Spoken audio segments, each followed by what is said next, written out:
राजा विक्रम सिंह के शासन को 10 वर्ष हो चुके थे। महल सोने चांदी से भरा था। दरबार में रत्न जड़े सिंहासन की चमक दूर से ही दिखाई देती थी, पर इस चमक के पीछे एक कड़वा सच छिपा था। राज्य में भूख, गरीबी और अन्याय बढ़ रहा था। शाही कक्ष में राजा अपने मंत्रियों के साथ बैठे थे। सभी अपनी प्रशंसा में व्यस्त थे।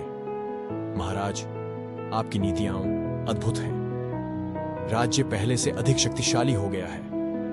राजा विक्रम सिंह संतोष से सिर हिलाते रहे, लेकिन उनके चेहरे पर हल्की चिंता की रेखाएं थीं। दरबार समाप्त हुआ और राजा अपने कक्ष में गए। रानी अदिति पहले से ही वहां थी।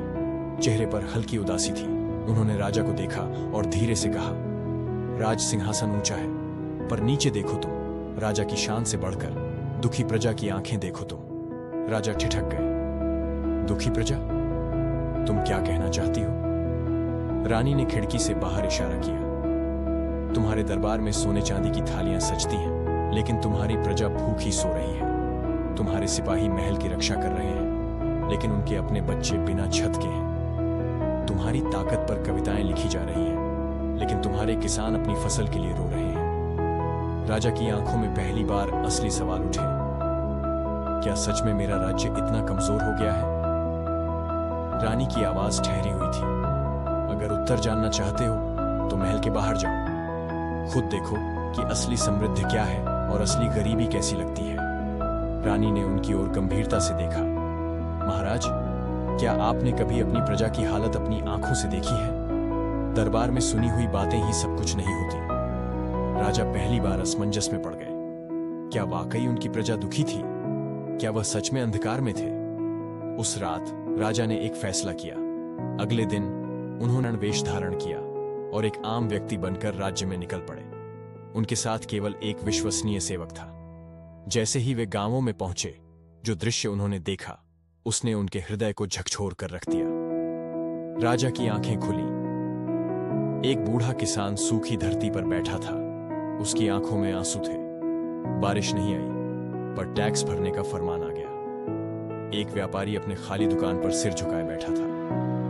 टैक्स इतना बढ़ गया कि धंधा ही खत्म हो गया। अब घर कैसे चला? राज्य के सैनिक फटे हुए कपड़ों में थे। हम सीमा पर लड़ते हैं, पर महीनों से वेतन नहीं मिला। घर पर बच्चे भूखे सोते हैं। राजा का हृदय कांप उठा। क्या यह वही राज्य है जिसे मैं सबसे शक्तिशाली मानता था? वह वापस महल लौटे, लेकिन उनका मन भारी था। रानी अदिति महल में उनका इंतजार कर रही थी। राजा ने अंदर आते ही कहा, अब से मेरा राज्य नहीं, प्रजा मेरी शक्ति होगी। सत्ता का नशा नहीं, सेवा ही मेरी भक्ति होगी। रानी मुस्कुराई। राजा ने बदलाव लाने का फैसला किया। महल के भव्य दरबार में सैकड़ों दीपक जल रहे थे, लेकिन माहौल में घना अंधकार छाया था। यह अंधकार था निराशा का। राजा विक्रम सिंह सिंहासन पर बैठे थे। उनकी भौहें चिंता की लकीरों से भरी थीं। राज्य की हालत दिन ब दिन खराब हो रही थी। किसान भूख से मर रहे थे।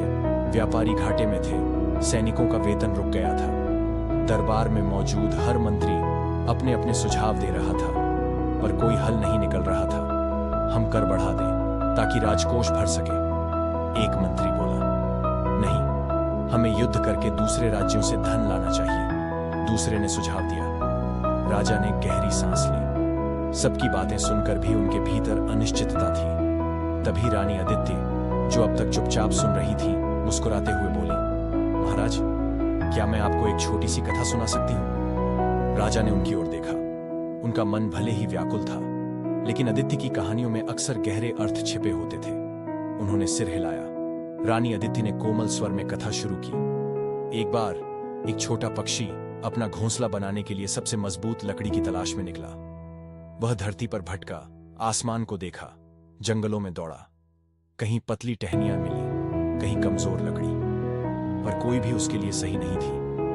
थक हार कर जब वह अपने पुराने पेड़ पर लौटा, तो उसने देखा कि जिस डाल पर वह हमेशा बैठता था, वह सबसे मजबूत थी। जो वह खोज रहा था वह उसके पास ही था, पर उसे देखने की दृष्टि नहीं थी। राजा विक्रम सिंह कथा सुनकर गहरे विचार में पड़ गए। कुछ पलों की शांति के बाद उनकी आंखों में चमक आई।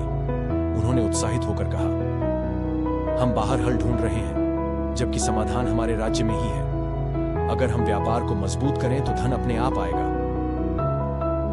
उन्होंने तुरंत व्यापारियों को बुलवाया।